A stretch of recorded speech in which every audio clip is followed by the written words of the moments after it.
Merci beaucoup, François. Thank you very much, François. It's hard to follow a chimpanzee call, but I will do my best. And it is a real honor to be here in beautiful Paris. So I'm going to start with some good news, which is that we are a less violent, more prosperous, and longer-living society than we have been in all of human history. With the exception of climate change, we're living in a world that is unquestionably better than at any time since the dawn of agriculture. But there is one major problem that we have yet to solve. Global poverty is at the root of many of the world's greatest social problems, from violence and trauma to disease and famine. It's at the root of so many problems that we try to solve downstream from poverty. 2 billion people still live on less than a few dollars a day, adjusted by economists for purchasing power. So this is equivalent to what $2 would buy in the United States in the year 2011. Imagine that. Poverty at this level is the root cause of most of the social problems that we try to fix through international aid and philanthropy. It's the reason why 300,000 women still die each year in childbirth. The World Health Organization estimates that 99% of these deaths are preventable and solely due to poverty. It's the reason that 660 million people still live without access to clean water. And it's the reason that 2.5 billion people lack access to proper sanitation and toilets. Let me put these numbers into a more human perspective. 3 years ago, I met a young man named Ken Kihara. And he was at the time living in Mathare, which is a slum in Nairobi. This is Ken with his daughter, Rosalind, and he's standing just outside of his house. In this area, kids play alongside open sewers, and people make a living by scooping up bits of plastic and selling them to the local recycler for $1 a day. 10 years ago, Ken was one of these people. He was an orphan, and his mother had died of multi-drug-resistant tuberculosis, along with 6 of her siblings, solely due to poverty, solely due to living in this slum. And despite all of this, Ken managed to get into the best boarding school in Nairobi. He was awarded a scholarship. And he, despite getting caught stealing toothpaste and toiletries from his students due to lack of funds, he still managed to graduate. And you would think that that would be the happily ever after moment for Ken. But for so many young people around the world, just like Ken, graduating from secondary school is where the real problems begin. In Kenya, youth unemployment can reach 70% in poor communities. There are no jobs for slum kids, even those who speak very good English and finish high school. And so Ken, after high school, had to move back to Mathare, and he found a job brewing changa. Changa is a local moonshine. It's a local spirit that they brew and that they sometimes mix with kerosene and other toxic substances to enhance its potency. Ken told me when I met him that people in the slum drink changa to forget themselves.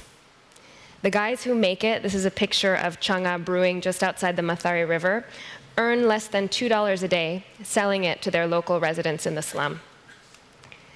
Now, our typical approach to helping someone like Ken or his friends here who are making changa involves charity. We see his situation as awful. We see him as a victim of a great injustice and of an economic system that doesn't properly value human life. And so we donate to organizations that maybe build Ken's community a well or a school, or maybe we buy something that gives him a free mosquito net or a free pair of shoes. We invest in aid, and we feel better. Our current era of international aid started with America's efforts to rebuild Europe after World War II, intended to be a quick fix, a stopgap, just to get Europe back on its feet. After the relief efforts subsided, these giant care packages came to Europe, these organizations that formed at the time, now wealthy with big money from Congress in the US, began expanding to other regions like sub-Saharan Africa and Asia. And this is how the multi-billion-dollar aid industry got its start. And so over the past 60 years, at least $1 trillion of development-related aid has been transferred from rich countries to sub-Saharan Africa alone. And yet real per capita income today is lower than it was in the 1970s. And more than 50% of the African population, over 350 million people just like Ken, still live on less than $1 a day. This translates to a massive waste in human capital. Traditional aid models have created dependency and deprived millions of people of a sense of self-determination. The only real way to end poverty in our lifetimes is by giving work, and by redirecting aid money to organizations that hire and train people like Ken. When people earn a living wage and have dignified employment, they invest in their own infrastructure, their own healthcare, schools, community development. And when people earn wages, these wages are taxed, and governments become accountable to the people they represent via a social contract, rather than accountable to wealthy donors and nations that provide aid. And now, for the first time in human history, we have a powerful new way to give work to the people who need it most. In the last 10 years, 3 new fiber optic cables have arrived in East Africa, dramatically improving the connectivity and reducing the cost of getting online. This is a picture of a big spool of fiber optic cable that we took in 2012 as it was literally being rolled out across northern Uganda. By 2009, East and Southern Africa had about 10,000 miles of cable, and now there's an additional 500 miles that were just laid in Uganda. This new connectivity is a big deal for people like Ken, because in the old days, in the industrial era, capital could move freely across borders, but labor, people, could not. The digital economy circumvents this, allowing people who live in poor areas to transcend their geography of origin and do work from computer centers all over the world. This means that the birth lottery no longer has to dictate the fate of billions of people.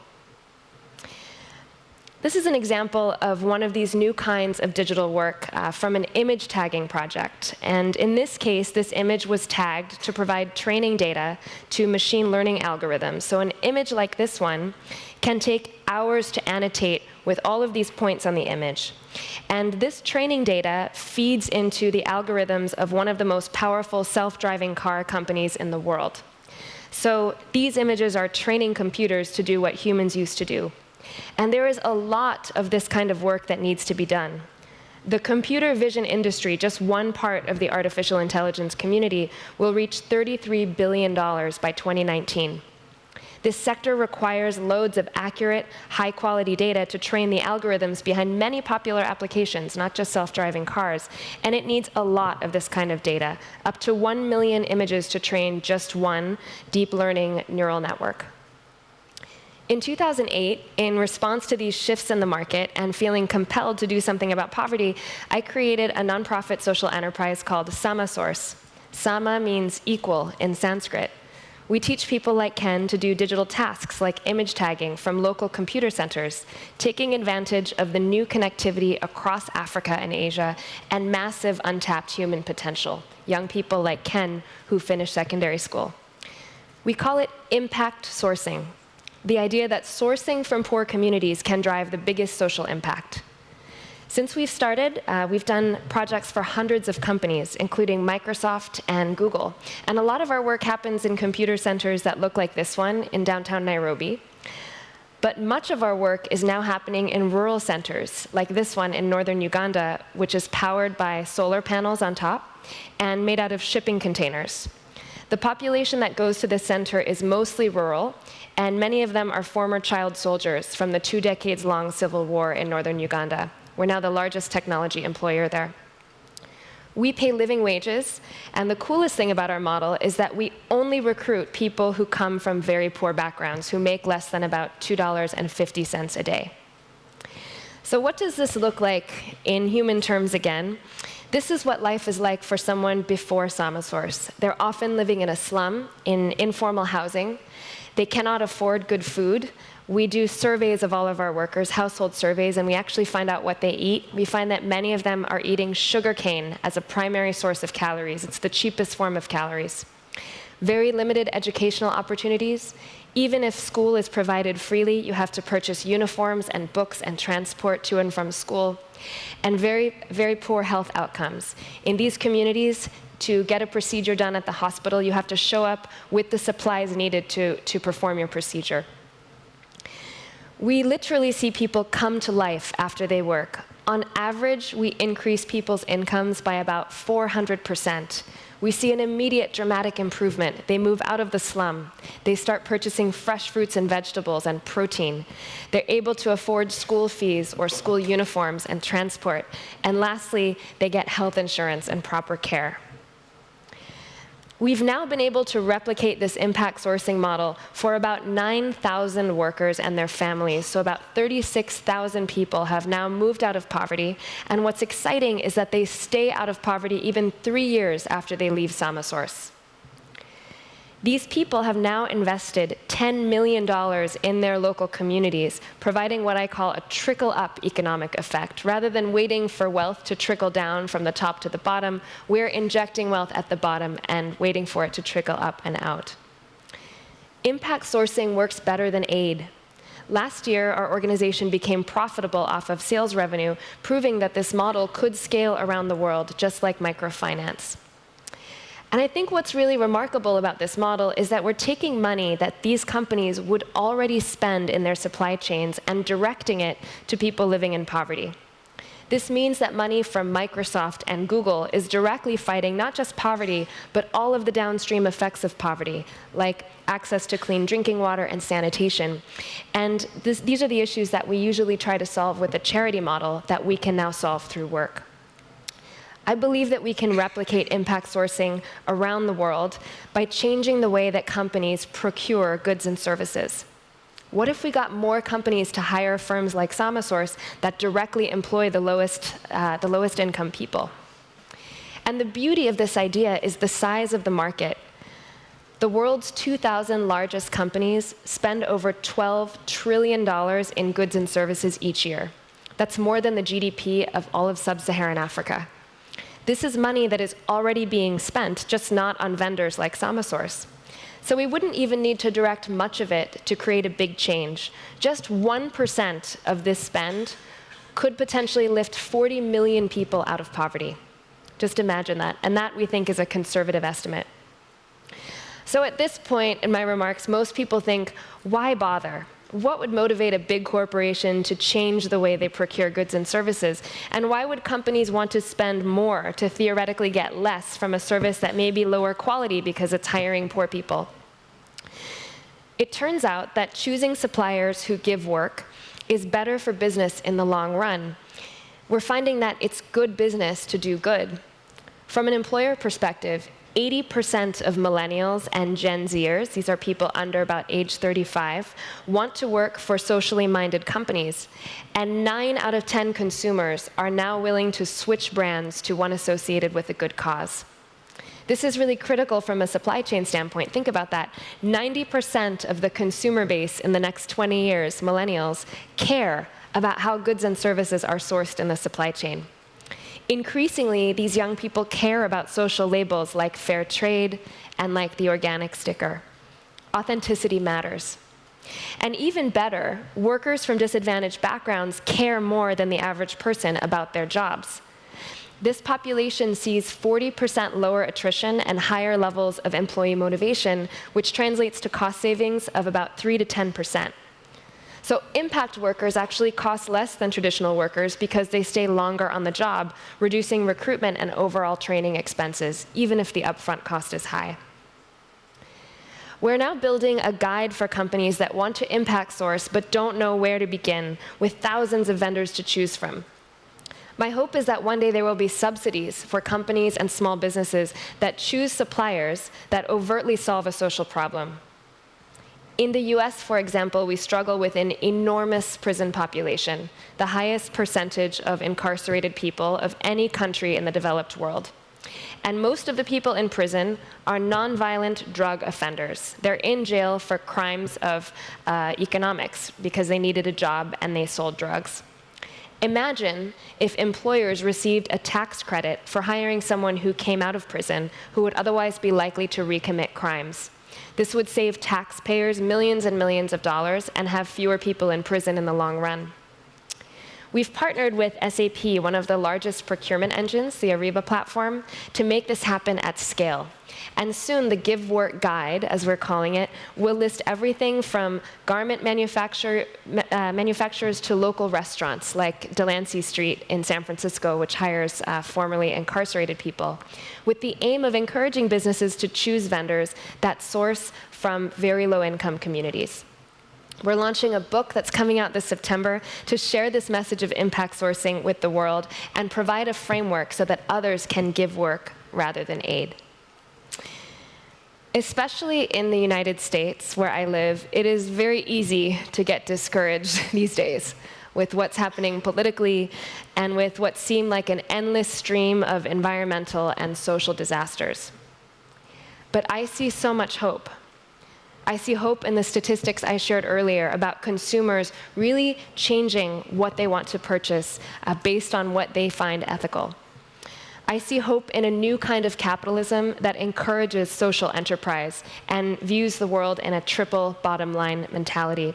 And I see hope in giving work to people like Ken. Ken has now trained over 500 people from the slums of Mathare and Kibera. He is our top trainer 3 years later.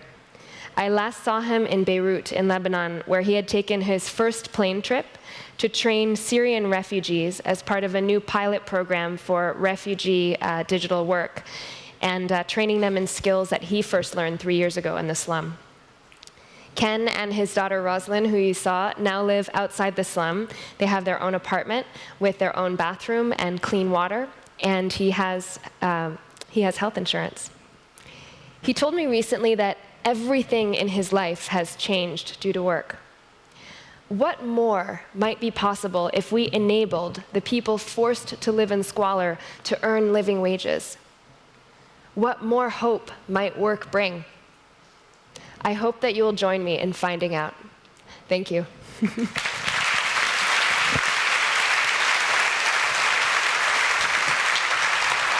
Thank you, Leila. My pleasure. You're doing your part. Okay. So, time for question? Sure. So the first question is, can you give us an idea of your organization in terms of size and figures? Yeah, so now we have about 1,200 workers who are full-time. Most of them are in East Africa, in Kenya and Uganda. We just opened a new office in India. And we have a small presence in Haiti. And then you mentioned Sama School, which is our training program. We have that operating in the United States, and about 20,000 people have enrolled in the training. Thank you. My following question is about the quality of the job. What do you think about this? Do you think it can improve the quality of the job that you propose? Yeah, so this is the big question that people have about impact sourcing is, will the quality suffer because they're recruiting people who come from a disadvantaged background? And I think it depends on the nature of work. We choose types of work that are easy to get started if you have commitment, if you care about delivering a quality result. So you don't have to have a lot of background knowledge to do an image tagging task, for example. You just have to really want to do a good job and try. And so we use a combination of technology. We can do things like we can compare the results of different workers and compare many results and see what the most common result is. That's a popular way in the crowdsourcing field of determining or validating data. And we can also recognize which workers are consistently providing good quality and then promote them to be quality assurance leaders. So we have very high customer satisfaction scores, and in fact, we win work from other businesses that operate with a more crowdsourcing model on the basis of quality. So I've been surprised. I thought this would be our biggest challenge. In fact, it's not. What are the things that inspire you? Again, as I mentioned, in the US now it can be a bit depressing if you read the news. We did. Yeah, between the climate agreement and various other things. But I would say what inspires me is I think the fact that technology has enabled a whole new range of people to take action without as much capital as we used to require. So, when I first started Samasource, I went to a refugee camp in Kenya called Dadaab, which is a really awful place. It's mostly Somali refugees. And I met a young man there who had never been on the internet before. He started doing work.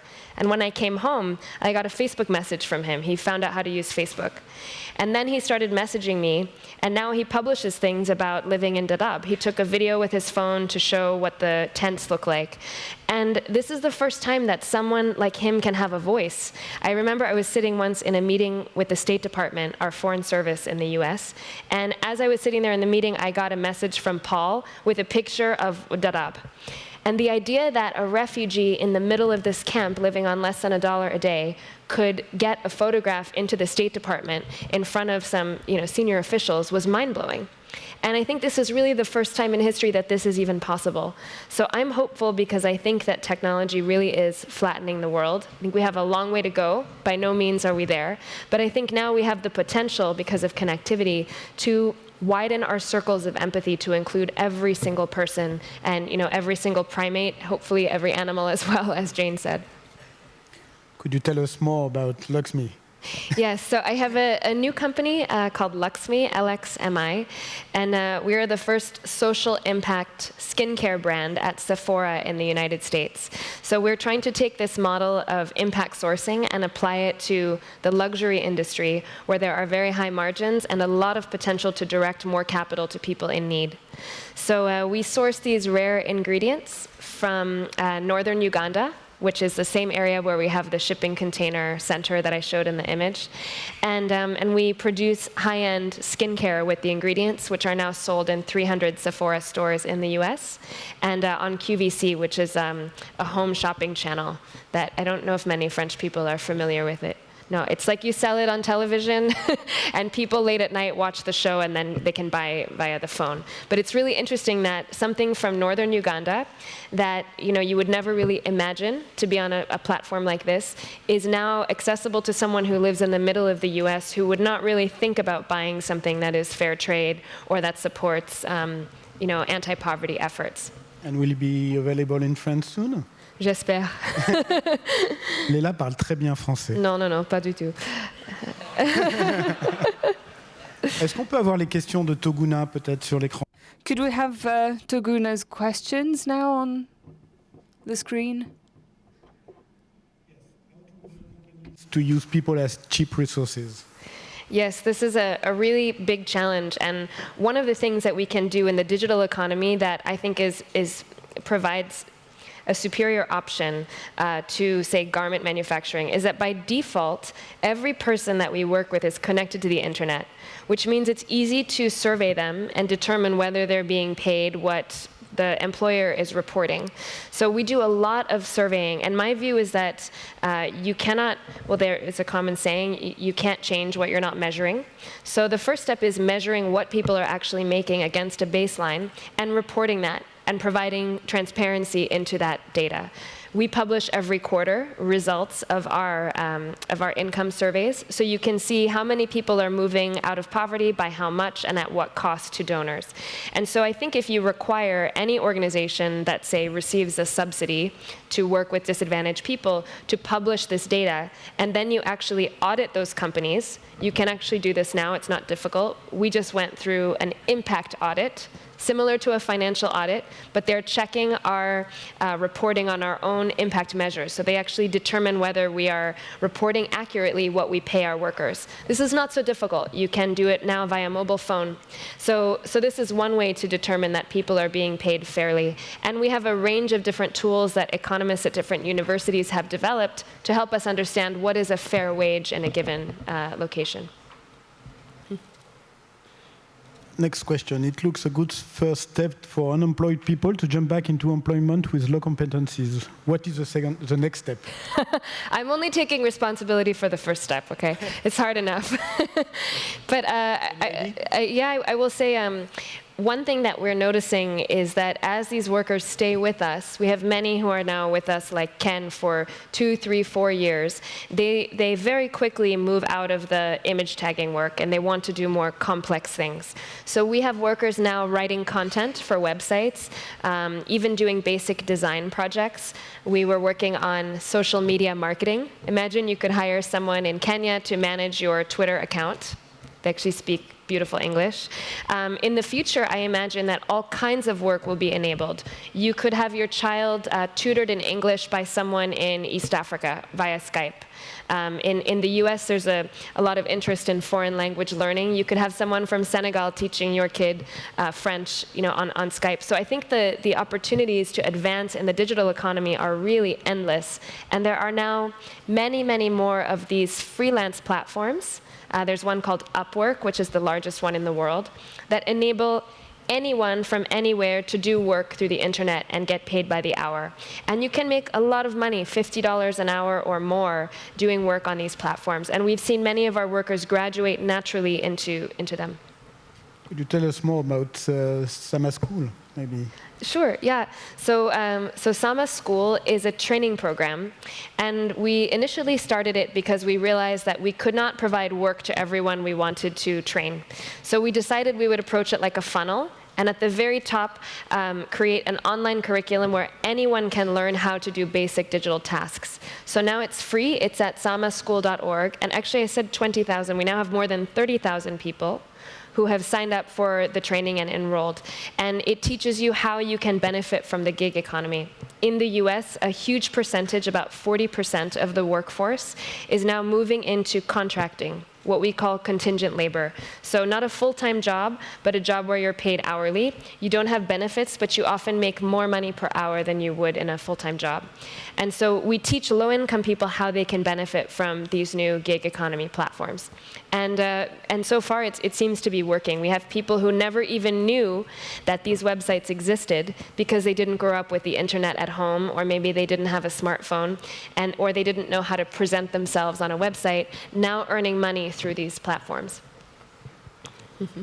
And I hope, maybe with Macron, we could do something in France, because I think there's also a huge need here for jobs in the areas outside of the cities. This is a big challenge in the United States. If you live in a rural area, there's very little for you to do now, because all the manufacturing has moved out of the country. What are your plans to scale your business? If it's a non-profit business, maybe you want to scale. What are your plans? Well, we are evaluating our business structure, because now that the model is profitable, we've been approached by impact investors. And the space has really changed since I started Samasource. In 2008, it was just 2 years after Mohammed Yunus won the Nobel Peace Prize for his work in microfinance. And now we have microfinance. The model has exploded around the world. And now there are private microfinance companies that have enabled hundreds of millions of people to get loans. So if we follow the same path as Yunus did, we start with a nonprofit model, prove that it can work, and then commercial capital can come into the space. And that's where you see really massive scale. So now that we've shown this can work in one instance, I hope that we're able to attract commercial capital, and I hope that other entrepreneurs will set up for-profit businesses doing the same thing. We've seen it already, in fact, in East Africa, and really growing the model. So I think that was a question about how would you apply this model to European countries. Going to high school and doing image tagging, better than no work at all. How long do people stand this? It's a good question. Yeah, well, first of all, it's much harder than it looks, because the image tags are in precise detail. I would say it's a few things. One is that we provide a lot of training and other support services for these workers. So they're not just sitting in a center tagging images.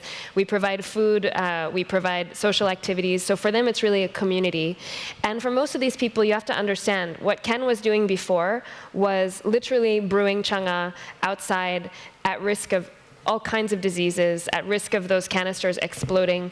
I mean, it's hard to imagine what life is like in a place like that. So to go from that to working in an office building where you have insurance and a stable income is really mind-blowing. And so I would say that these workers for 6 months to a year are quite happy doing more basic tasks and learning about the internet. We provide a lot of supplemental training. They can use the computers after hours to do Sama School training. So they find it very enriching. And as they start progressing and being more fluent in digital skills, we have them do higher value work. And the nice thing is that there's a lot more work for them to do. As soon as they start progressing with image tagging, the companies that hire us, have additional projects that they can do.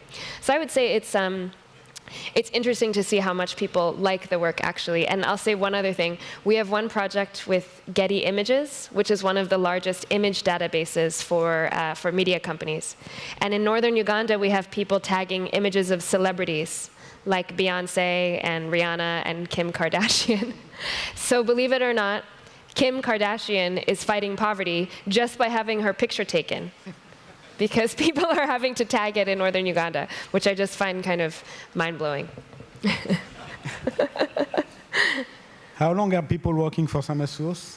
So the average tenure used to be about a year, but as of the last year or so, we've seen an increase in tenure. So now we have people working for 2 years. We have some that are up to 3, but I would say the average is now just over a year. It's growing. And we face a conflict as a social enterprise, which is, should we force someone to go out because they have such high employment rates once they leave Samasource so that we can free the space for someone else, or should we keep them and keep growing them? We are one of the highest paying employers now in Nairobi for any entry-level worker. So there's a lot of interest in joining the team. So that's something we have to figure out. We don't have an answer yet. How did you find your customers? Initially, it was just me. I printed a brochure at Kinko's, like at the local paper shop, and I took it around to every company I knew in Silicon Valley. I had no money. I was living on like $400 a month in the Bay Area. It was crazy. And finally, one person gave me a contract, who was a connection I had. And I personally would review all of the work that our workers did every night before submitting it to them, and then every morning when I received it. And then we did really well on that contract. So then he told other business people about us, and slowly we grew through word of mouth. And now more than half of our work comes from referrals. Data scientists at eBay who goes to Google will bring our work there. And we're doing more advertising as well now that we have a little bit more budget. And I hope you'll tell all of your friends about us. Okay, giving work to people so machine can learn better and faster and end up taking job back from people. So this is an interesting question, and my view on this is that machine learning and artificial intelligence are inevitable. It's pointless, I think, to try to stop them from happening, because it will happen. And so instead of having people be late to the game, I'd rather have people at the forefront of this. And what we've seen is that there is increasing need for humans to train machines. Machines learn just like people do.